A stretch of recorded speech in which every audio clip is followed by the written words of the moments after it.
مراته هتتطلق منه بسبب بخله. شخص انا عارفاه والله العظيم بيقبض، يعني عايزه اقول لكم الوفات، يعني اقول مثلا نص مليون في الشهر، نص مليون في الشهر. اقسم بالله في ناس بتقول ان هو بيلبس البنطلون والجاكيت بتاعه بقاله سنين ما بيصرفش على نفسه. مراته هتتطلق منه بسبب بخله.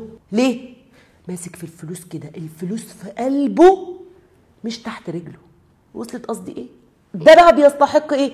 مراته بعدت عنه، ولاده بعد عنه، هو نفسه جاله امراض من كتر اللي هو فيه. ليه يا بابا بتعمل كده؟